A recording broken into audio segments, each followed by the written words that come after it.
It's Go ahead, your, go ahead and break the ice.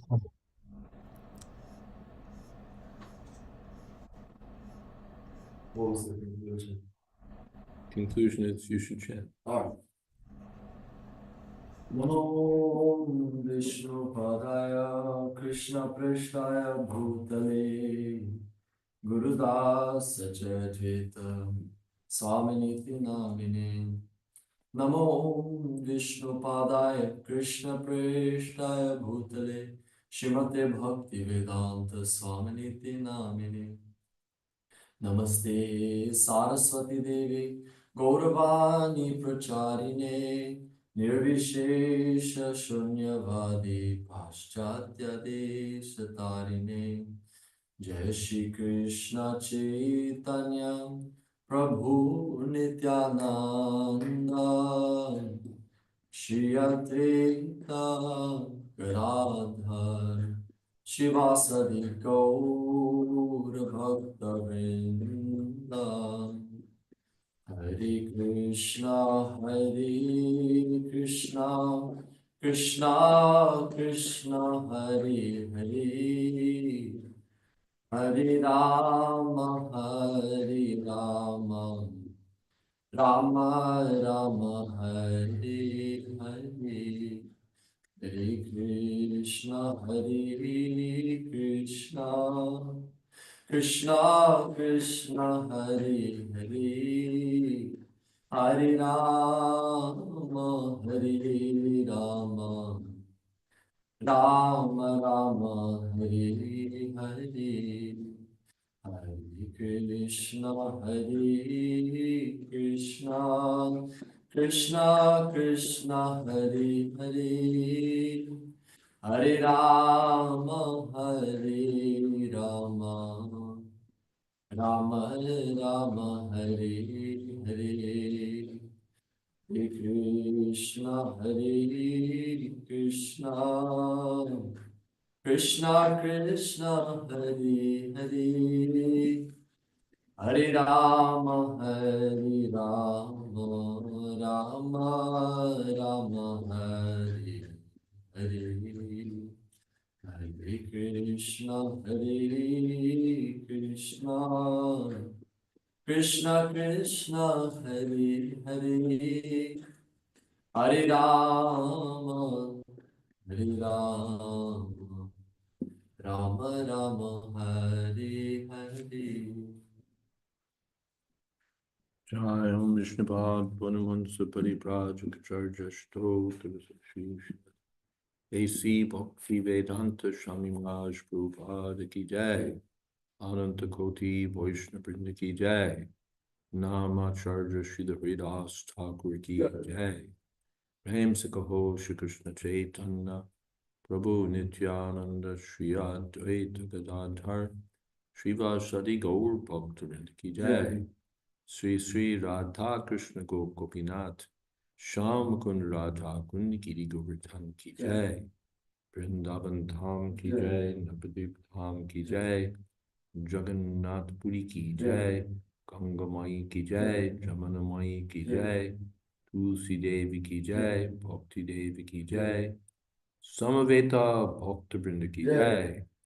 All glories to the assembled devotees. All glories to the assembled devotees. All glories to the assembled devotees. Hari Hari Bol. Thank you so much, Maharaj, and thank you, Radhesha Prabhu, for the kirtan, and welcome everyone for Srimad Bhagavatam with His Holiness Jayadvaita Swami. It is Wednesday, November 20th, 2024 in New York, and tonight we're going to be reaching the end of 4th Canto, Chapter 7, starting tonight with text number 60. Om Namo Bhagavate Vasudevaya. Om Namo Bhagavate Vasudevaya. Om Namo Bhagavate Vasudevaya.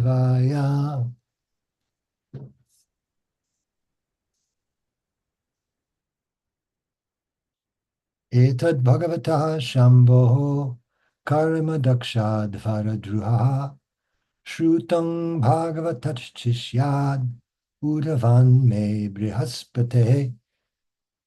Maitreya said, "My dear Vidura, I heard this story of the Daksha Yajna, which was devastated by Lord Shiva, from Uddhava, a great devotee and a disciple of Brihaspati. Idang pavitrang paramisha chestitang yashasyam ayushyam aghogamarsanam yo nitya dakarnya naro nukirtayed dunotyagham kaurava bhakti bhavata."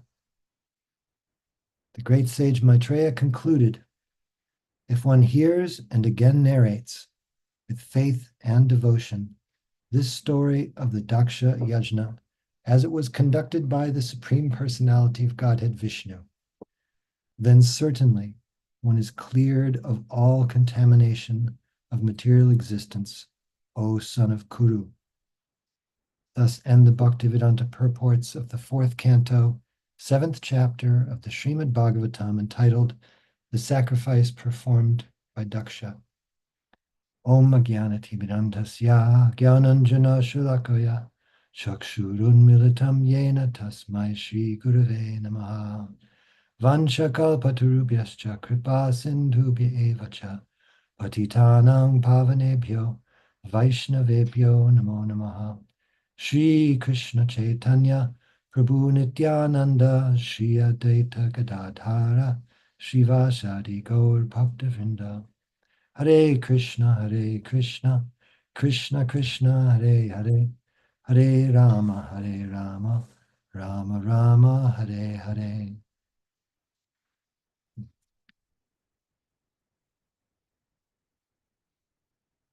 At the end of our last class, we were discussing how Maitreya was presenting this whole history because he had heard it from authoritative sources.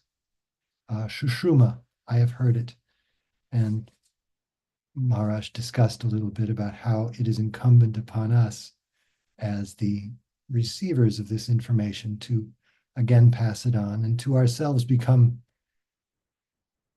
vessels of spiritual knowledge in whom others may rightfully and safely place their faith. Here, this narration of this particular chapter is winding up, has the Pala Shruti or Shruti Pala. I'm not sure which direction it goes, but the blessings one receives by hearing and narrating it. Srila Vishwanath Chakravarti Thakur nicely works on this particular word here, aghoga marshanam, which I thought was nice in and of itself. Aga means sins, oga means a whole lot of sins, or as Srila Vishwanath would say, piles of sins. Marshanam destroys. So these are some of the benefits you get. And who wouldn't want such a benefit? What else was there? Maharaj, did you have anything that you wanted to say just on this closing portion of the chapter?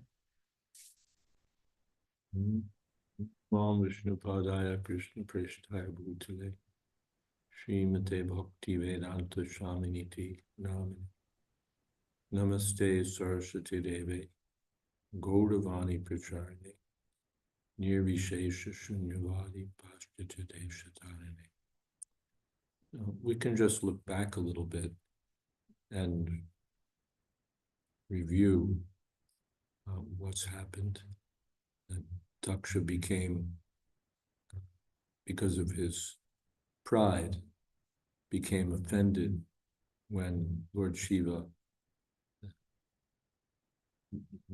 failed to rise to honor him in the assembly. And he grievously insulted Lord Shiva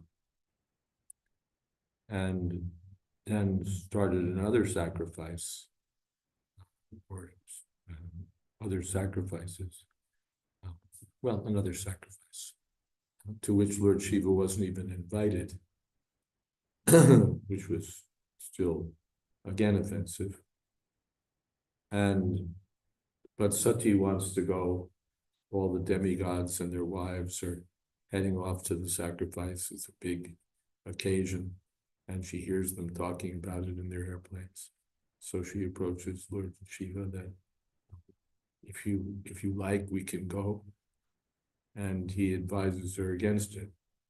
You'll be treated badly simply because you're my wife, and that will be, you'll feel that to be worse than death.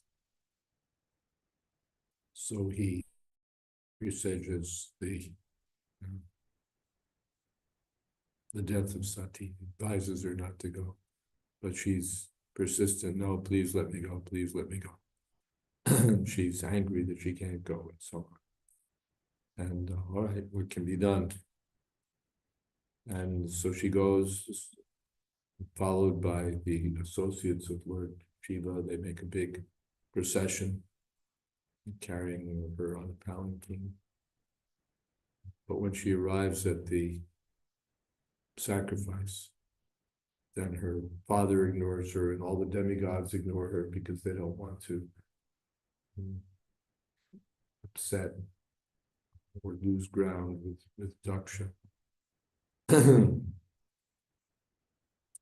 And she sees that there are offerings for all the demigods, but no share for Lord Shiva. So she feels further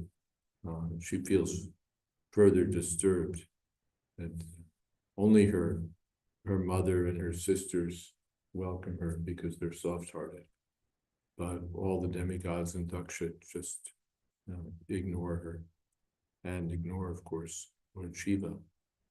So she becomes angry and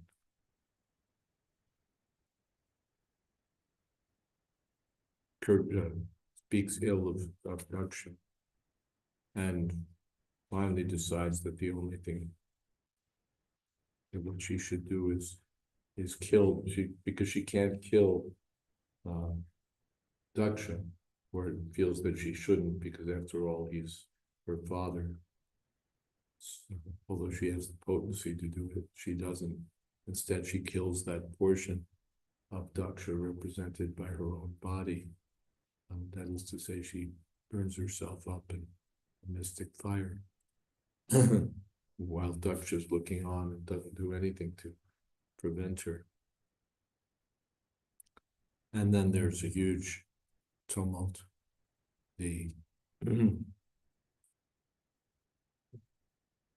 There's, of course, cursing and counter-cursing between the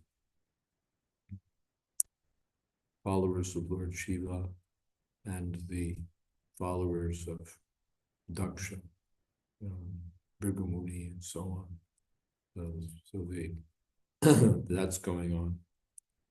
And then they all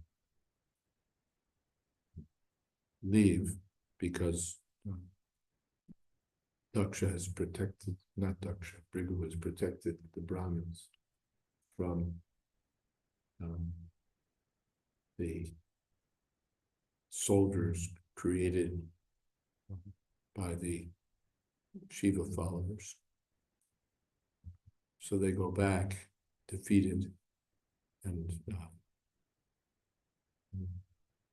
Lord Shiva finds out that his wife has died. He becomes ultra angry and creates a demon, Virabhadra, who's totally capable of destroying all the demigods present.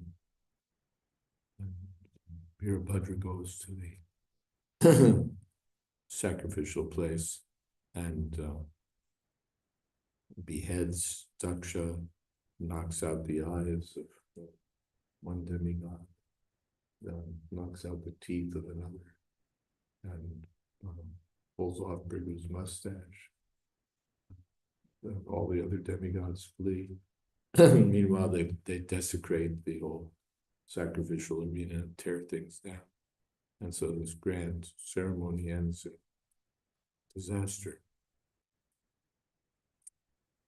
And now the demigods have little recourse, no choice but to approach Lord Brahma and say, this is what's happened, what should we do? And Brahma takes them to Lord Vishnu. Am I right?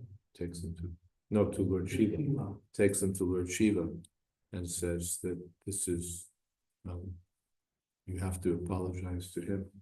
He's wounded by the harsh words of Daksha and by the death of his wife, but he can be very easily satisfied.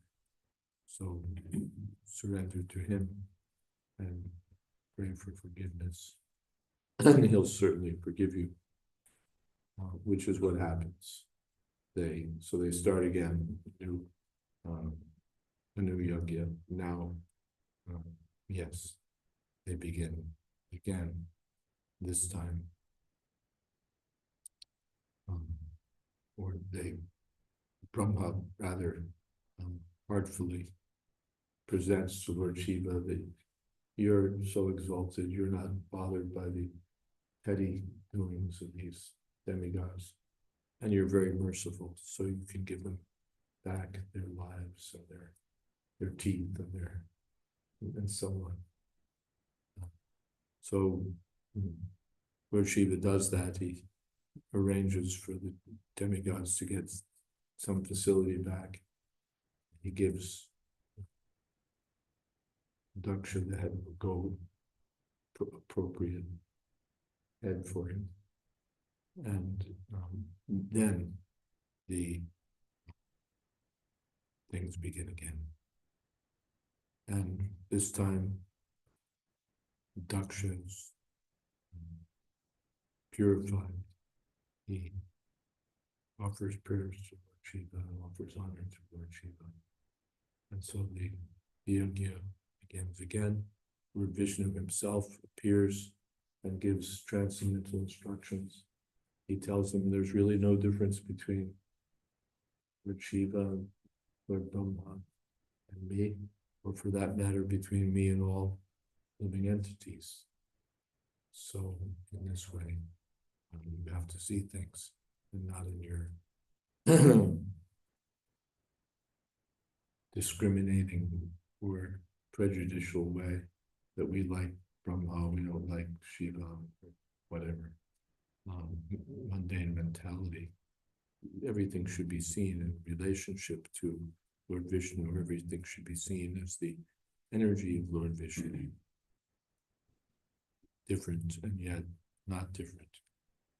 So in this way, the yajna is done, as Prabhupada said, by the supervision or arrangement of Lord Vishnu, and the whole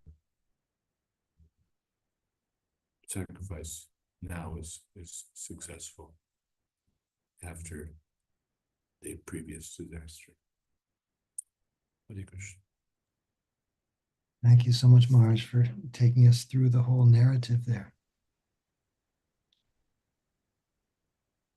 Rumble through it.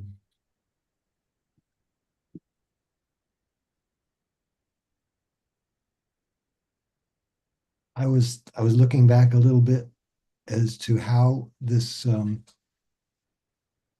this branch of the conversation started in the first place, and looking ahead to the next chapter, Dhruva Maharaj leaves for the forest. Maitreya Muni just picks up where he left off way back 5 chapters ago when he was narrating the genealogical table of the daughters of Manu, and he was listing a tremendous list of begats. And when he got to the 16th daughter of such and such, namely Sati, who gave up her body in the course of Daksha's offending her husband, essentially Vidura says, wait. What just happened? Please slow down and expand that part of the story. So Maitreya Muni does it, and then he picks right up with Dhruva Maharaj and the rest of the descendants of Manu. It's just such a layered and nuanced, incredible, multi-dimensional conversation going on here. And again, it's history that picks up the important issues. It's not the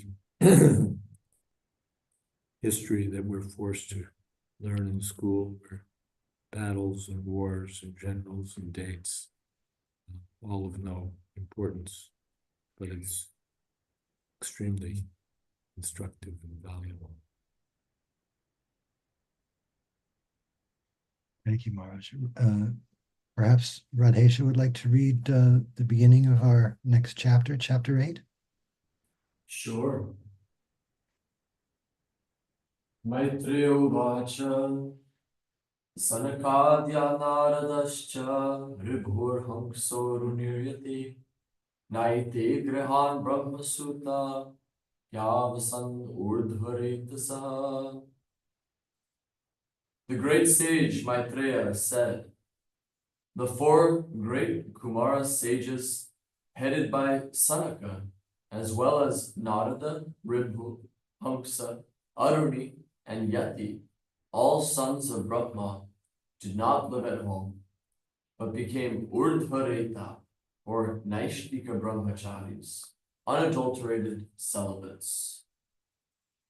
This system of Brahmacharya has been current since the birth of Brahma. A section of the population, especially male, did not marry at all. Instead of allowing their semen to be driven downwards, they used to lift the semen up to the brain. They are called Urdhvaretasa, those who lift up. Semen is so important that if, by the yogic process, one can lift the semen up to the brain, he can perform wonderful work. One's memory is enabled to act very swiftly, and the duration of life is increased. Yogis can thus perform all kinds of austerity with steadiness and be elevated to the highest perfectional stage, even to the spiritual world. Vivid examples of brahmacharis who accepted this principle of life are the four great sages, Sanaka, Sanandana, Sanatana, and Sanat Kumar, as well as Narada and others. Another significant phrase here is Naite Grahan Yavasan. They did not live at home. Griha means home, as well as wife. In fact, home means wife. Home does not mean a room or a house. One who lives with a wife lives at home. Otherwise, a sannyasi or brahmachari, even though he may live in a room or in a house, does not live at home. That they did not live at home means that they did not accept a wife, and so there was no question of their discharging semen. Semen is meant to be discharged when one has a home, a wife, and the intention to beget children. Otherwise, there is no injunction for discharging semen. These principles were followed from the beginning of creation, and such brahmacharis never created progeny. This narration has dealt with the descendants of Lord Brahma from Manu's daughter, Prasuti. Prasuti's daughter was Dakshayani, or Sati, in relation to whom the story of the Daksha Yajna was narrated. Maitreya is now explaining about the progeny of the sons of Brahma. Out of the many sons of Brahma, the Brahmachari sons headed by Sanaka and Narada did not marry at all, and therefore there is no question of narrating the history of their descendants. Namo Vishnupadaya Krishna Prishtaya Bhutale Gurudasa Jayadvaita Swami Namani.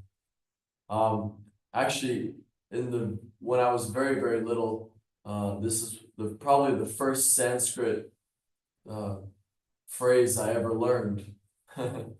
I was like 5 or 6 years old. My dad taught me Urdhvareta. He said that this means that males have this capacity by preserving semen to carry it up to their brain and develop powerful memories, and not just memory, but even physical strength. And my father used to tell me the glories of Hanuman, what a powerful brahmachari he was, that by this celibacy, by this practice, well, of course, by not just retaining semen, but also by actively engaging on the positive side of the spectrum in the service of Lord Ramchandra, how powerful Hanuman became. And his potency was so great that just by a drop of his sweat, he impregnated that Rakshasi. So he actually has a son. But anyway, the point being that brahmacharya makes one extremely powerful and makes one's memory very keen. But it's just a tool. And if that tool isn't guided towards devotional service, then what's the use of that great strength? But we see here these sons, especially Sanaka and Narada,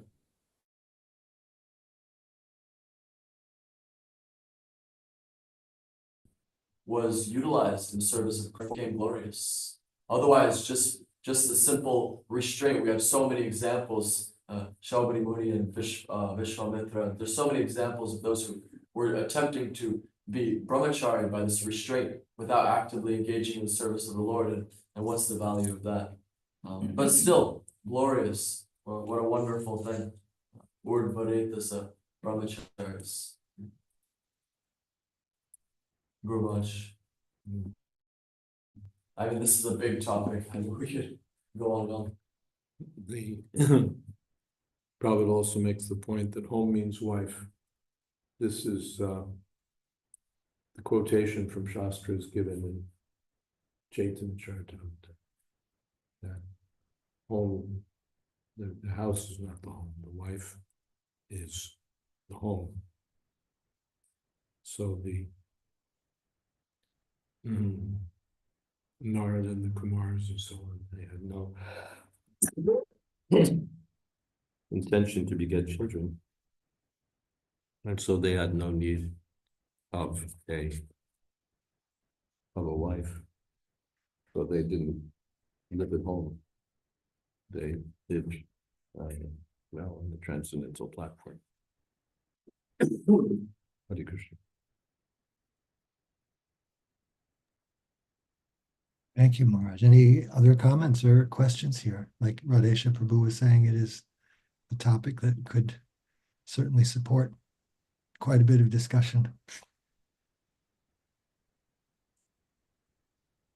We have a comment from Saraswati Mata. Pranams Param Puja Maharaj and all the Vaishnavas. I heard in a class that Naistika brahmacharis can go to Janaloka, where the presiding deity of worship is Lord Nrsingadev, who protects them. Therefore, no marriages can take place in his temple and the temple of Hanuman.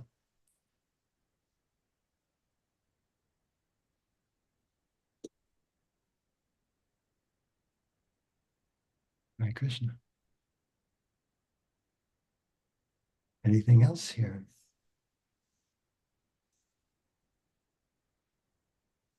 Panchatattva Prabhu, are you available to read our next verse, verse number 2?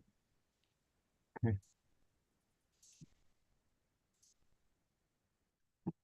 Mrishad dharmasya bharyasid dambhang mayam cha shatruhan asutimitunam tattu iritir jagrehe praja. Another son of Lord Brahma was irreligion, whose wife's name was falsity. From their combination were born 2 demons named Dambha, or bluffing, and Maya, or cheating. These 2 demons were taken by a demon named Nirriti, who had no children. Purport.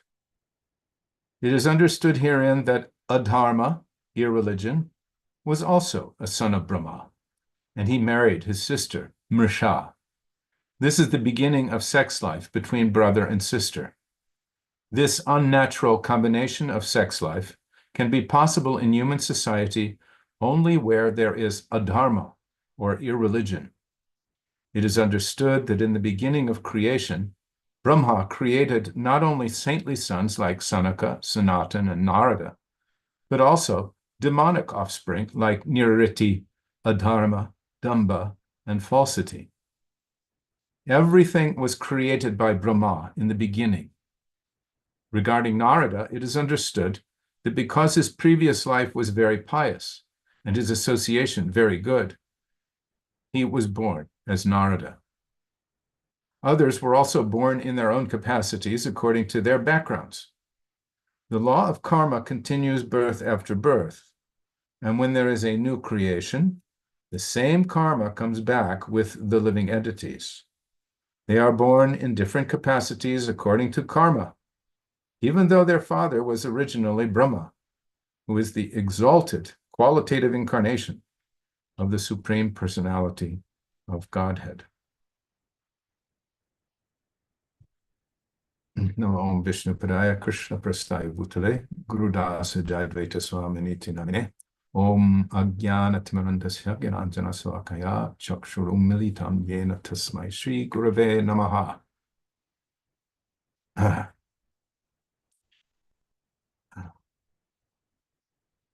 So the lineage continues. We hear, of course, that all the living entities are appearing from Brahma, at least in terms of the principal living entities and Prajapatis and so forth. And here, a dharma, irreligion, is described as a son of Brahma, and his wife's name was falsity, which is Mrisha. Adharma and Mrisha marry, brother and sister. And this is described by Srila Prabhupada and recognized to this day in civilized societies as an unnatural combination, brother and sister.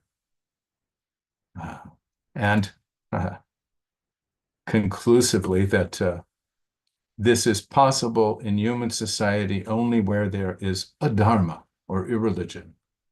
It's irreligious behavior.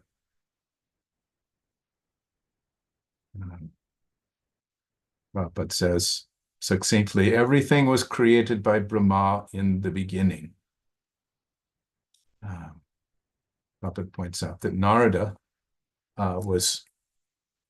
he had been engaged in spiritually pious activities in his previous birth, which we learn in the pages of Srimad Bhagavatam, and therefore he gets this birth as Narada. And similarly, it's being explained that those who appear in these capacities are taking birth as a result of their pious activity, pious or impious activities, their previous karma, if you will, and that it's not true that one's pious or sinful activities begin and end with this birth, with this life. They continue. They continue. One carries the results of his activities onto the next life, onto the next lifetimes. This is, in Kali Yuga, this is not a regularly understood fact of life. What to speak of any conception that we're not even these material bodies. This conception of karma is a rather difficult one for most people to comprehend, but here it's explained nicely. Nirariti is an interesting reference. I was looking here in the later on in Srimad Bhagavatam in talks between Narada and King Prachinabarhi. There's a nice reference to Nirariti. It reads like this: a city called Gramaka, which is approached through the lower gate of Asuri, the genital organ, is meant for sex, which is very pleasing to common men who are simply fools and rascals. The faculty of procreation is called Durmada, and the rectum is called Nirariti. In the purport, Prabhupada says, the word Durmada means wrongly directed. He says, the sex desires of the common man are condemned in these verses. The word Durmada means wrongly directed, and Nirariti means sinful activities. Although this clearly indicates that sex indulgence is abominable and misdirected, even from the ordinary point of view. And then he goes on to describe how the sahajas are nonetheless passing themselves off as devotees conducting spiritual activities. So, Nirariti. And then there's another reference in the Bhagavatam where Nirariti is described as the deity presiding over the southwest direction. And there's a number of other references. They may not all be the same Nirariti, but here we're seeing that Nirariti is counted among some of the demonic offspring of Lord Brahma. Most saintly and not saintly. They're coming at the very beginning of the secondary creation. Hare Krishna.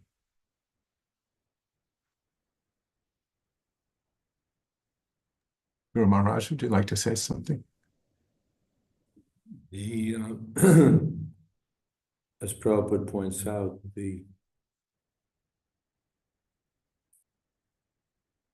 there's continuation of karma not only from one lifetime to another, but from one creation to the next. The living entities may be merged in the body of Brahma, body of Vishnu, but that they maintain their individual existence. And so along with that individual existence comes their desires and their karma. And so they come out and begin again from where they left off. And some left off with pious activities like Narada, Kumars, and some the opposite, demonic qualities.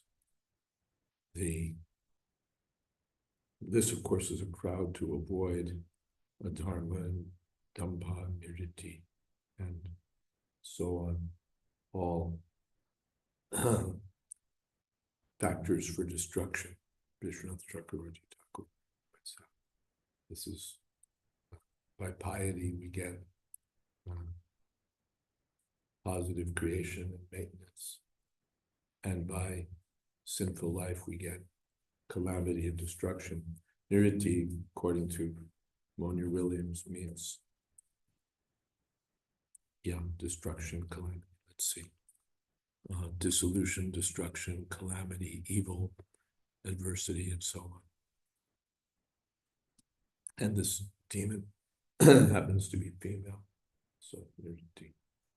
This we get from Monia Williams.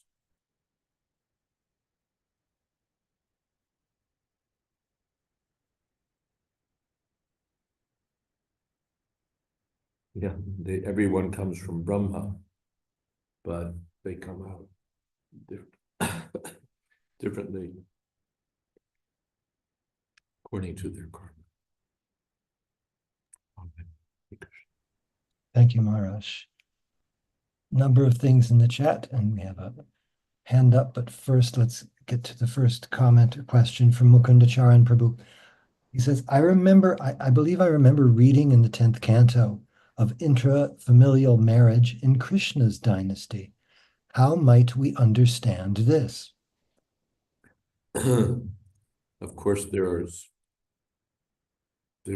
levels of interfamilial marriage, and according to various traditions, there are acceptable and non-acceptable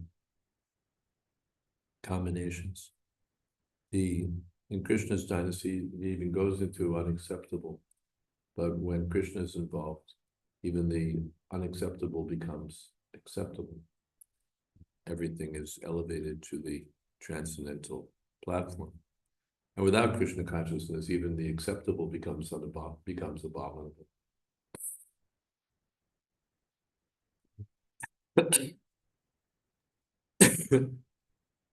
Even some verses ago, we read about the brother and sister marrying, but they were incarnations of Narayan and Lakshmi. So that was not unacceptable.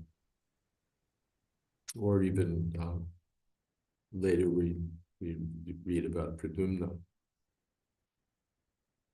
marrying a woman who had been affectionate toward him like a mother. And that was also acceptable because as she explained, well, I was your wife in your last birth. Of course, we can just imagine as Kali Yuga progresses, brother and sister getting involved with one another. Well, I was your husband in your last birth. Well, I was your wife in your last birth. And nothing that a fool would say. But actually it was so in the case of Padu.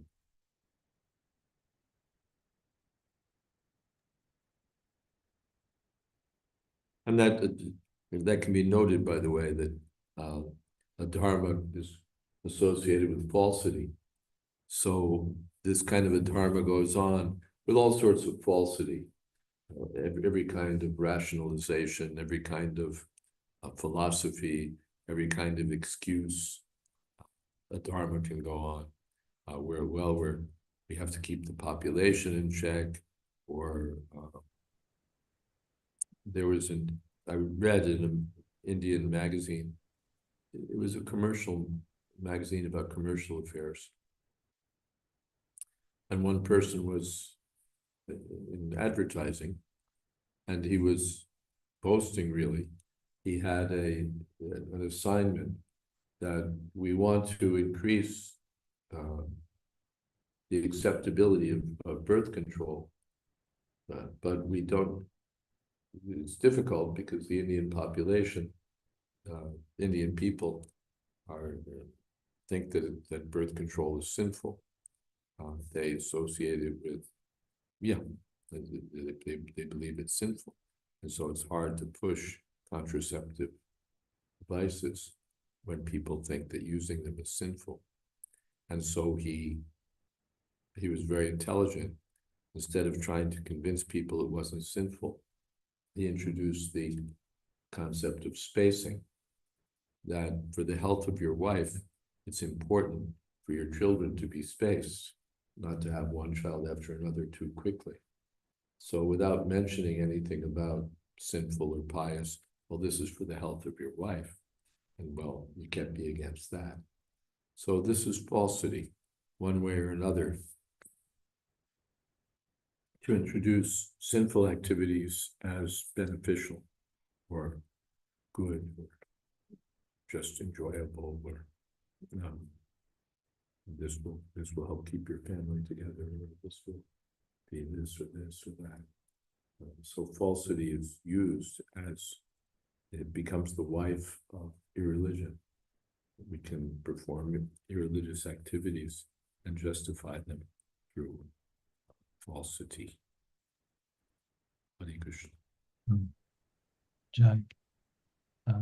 Elsie Priya, do you want to ask your question? Your hand is still up. Hi, Krishna Maharaj, please accept my obeisances. So I was wondering at this mention of karma, did I lose the place? What text are we on right now? 482. 482. Okay, I went too far. I wanted to know if karma is always specific and personal, or can it be taken as sort of a general state of existence? Like, for instance, let's say somebody is murdered, and we can, speculate that, the person who murdered the other person was murdered by that person in a previous life. That's specific and it's personal. But then you have somebody who's like on the 80th floor of the World Trade Center, and a plane hits them, and how do you make the connection between the person in the office building who dies and the person in the airplane who does the killing? Or some other mass tragedy like that, Hiroshima, or a famine that takes place. It's like, what does the person do? And there are millions of people dying at the same time. So that's my question: is karma, is a sort of a generalized idea of karma in which people are just suffering, and it's not necessarily related to any specific action by any particular individual? No, it's always specific. I can't hear him, I'm sorry. Personal. Okay, wait. But it can be collective. It can be collective, so that you may be part of some evil doing, and then you and your associates are collectively hanged. Mm. So it's not that you didn't do anything, or that there was just a sort of a general karma floating in the air. You're specifically responsible, and there are others who are similarly responsible. So you're all gathered together and hanged at once. And we find this at Kurukshetra and so on, where there's wholesale killing, but it's not just karma in the air. Everyone has their specific destiny according to their previous activities, and the workings of karma, or the workings of the cosmic manifestation, are such, they're so intricate and so worked out on such a grand scale that every individual gets exactly what he's meant to get in the context of collectively experienced events. So 100 people die in a plane crash, or 1 million people die in a war, or whatever it is.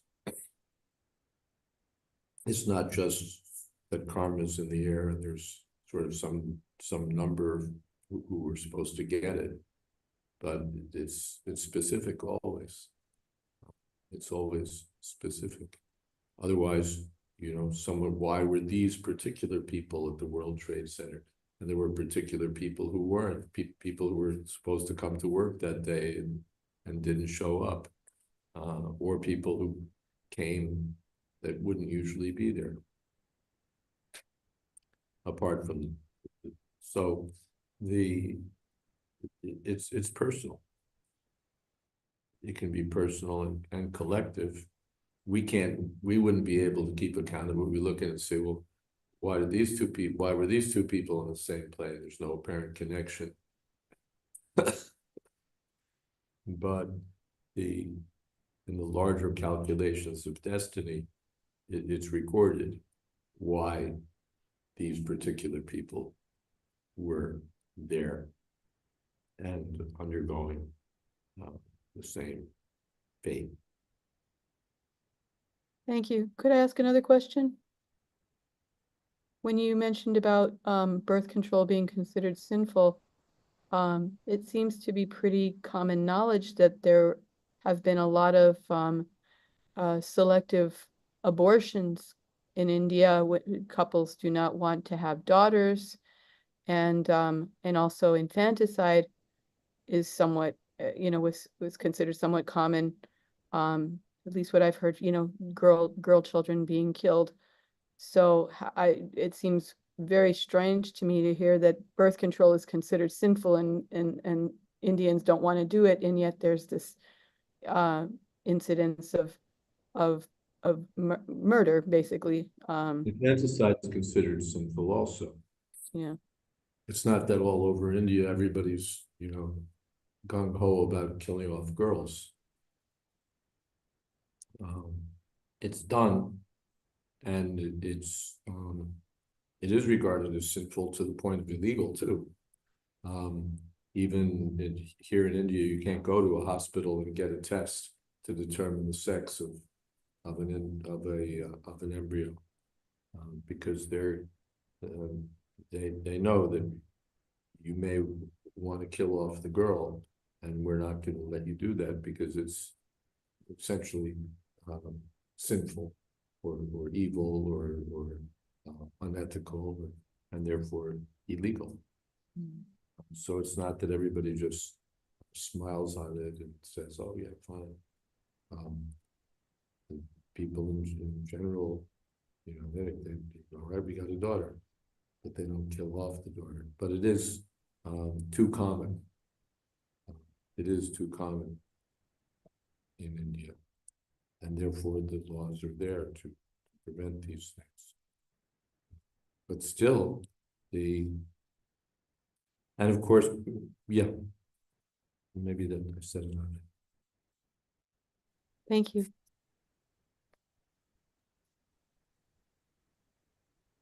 Going back to going back to, I gotta turn my, sorry about that, Mars. Going back to the verse discussion of the history of Narad Muni, Saraswati Devi says, I thought that Narad Muni became a fully liberated soul, a pure devotee in his last birth, so he cannot be forced to take birth as Narada in the material world due to his past karma, like a conditional soul. Narada Muni is an empowered devotee for spreading pure bhakti and is not bound by material laws. Yeah, that's another way of looking at it. So it's described here from one angle of vision, another angle of vision. So different places. And Priti Purnamadavi Devi says, Hare Krishna Maharaj, in Krishna book it is mentioned, quote, although Rukmi was a veritable enemy of Krishna, he had great affection for his sister Rukmini and wanted to please her in all respects. On this account, when Rukmini's grandson Aniruddha was to be married, Rukmi offered his granddaughter Rochana to Aniruddha. Such a marriage between immediate cousins is not very much sanctioned by the Vedic culture, but in order to please Rukmini, Rukmi offered his daughter and granddaughter to the son and grandson of Krishna, respectively. End quote. She goes on to say, but in certain religion there is a practice to marry immediate cousins. Can we say that invites irreligion in one's life? I haven't studied this. One would have to look at Manu and you know who's allowed what. These things are there in different scriptures, different cultures. Who's allowed and who's not allowed. And you get into, well, gotras and all of these things, who's allowed to marry whom. I'm against marriage in principle, so I haven't studied the thing. Jai. And Dulcie Priya says it's likely to invite birth defects. Yeah. And Murai Gupta Prabhu asks a question that certainly occurred to me as well. Hare Krishna Maharaj, since Brahma is the source of all the first births, how can progeny continue except through brothers and sisters? There's a question to stump us. I don't know. Hare Krishna. Praveen Krishna Prabhu says some states in India are having more girl births. The girl abortion is mostly past now, he says. Hare Krishna. So we're almost at the top of the hour. We have time for some kirtan, but probably not for more shastric discussion because it goes in a different direction next. Anantashesha Prabhu says, in Kerala, there used to be a system in Hindu families where maternal cousins could marry. This has gone out of favor now. All right. But as we've heard, Maharaj is against such things anyway. Hare Krishna. So I saw that there are at least two persons besides yourself, Maharaj, there. And perhaps we could have another kirtan from your side, if that's all right. Okay, sure.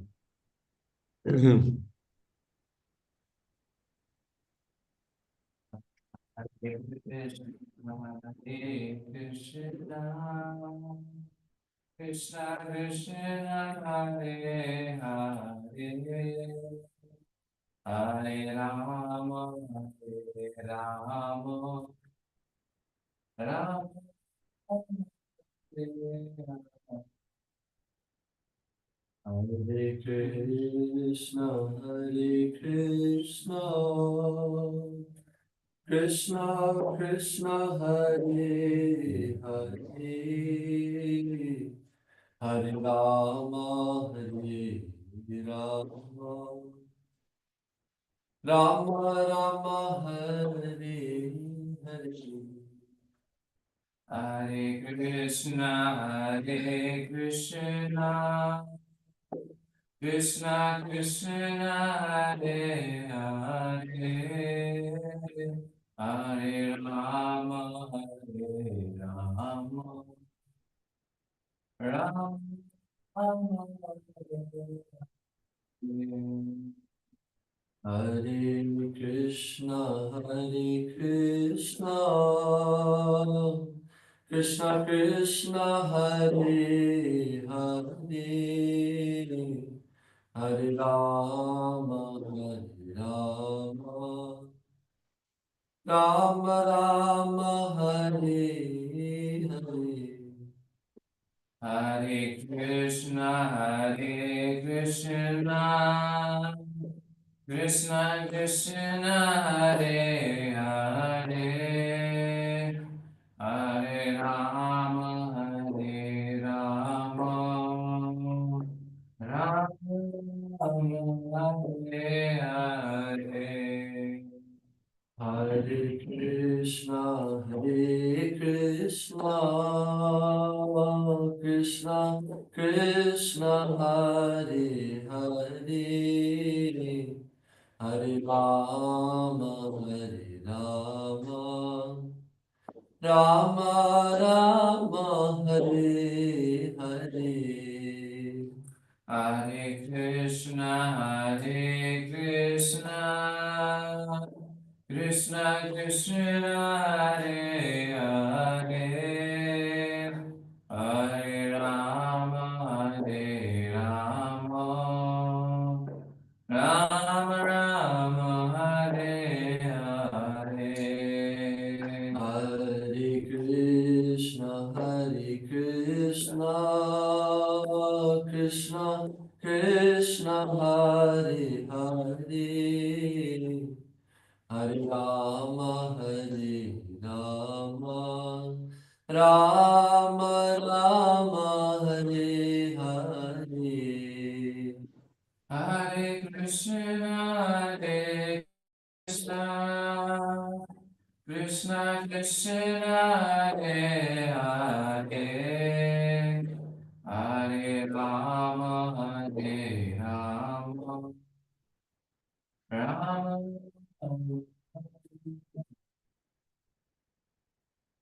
Hare Krishna Krishna Krishna Hare Hare Hare Rama Rama Rama Hare Hare Hare Krishna Krishna Krishna Hare Hare Hare Rama Rama Rama Hare Hare Hare Krishna Krishna Krishna Hare Hare Hare Rama Rama Rama Hare Hare Hare Krishna Krishna Krishna Hare Hare Hare Rama Ram Ram Hare Hare Hare Krishna Krishna Krishna Hare Hare Hare Rama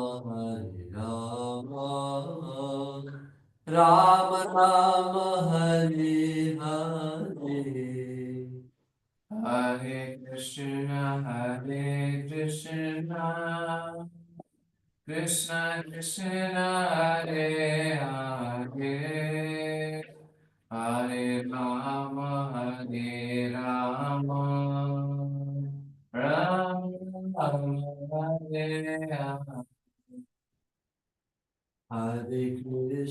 Hare Krishna Krishna Krishna Hare Hare Hare Rama Hare Rama Rama Rama Hare Hare.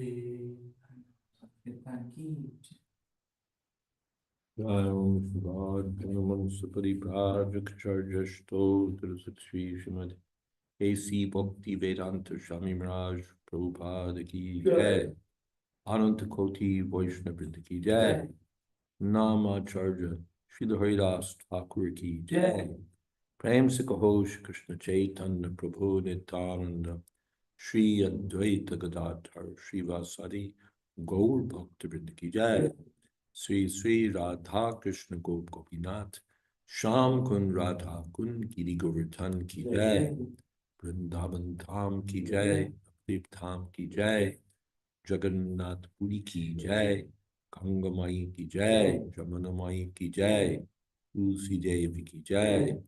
Bhakti Devi Ki Jai. Samaveta Bhakta Vrinda Ki Jai.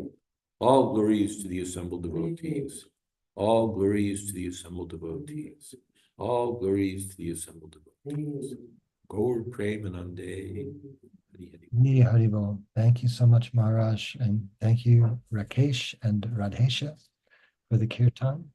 And thank you all very much for being here for Srimad Bhagavatam.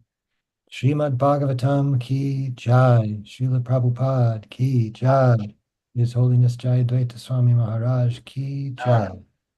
Samaveta Bhakta Vrinda Ki Jai. Gaur Premanande. Hari Hari.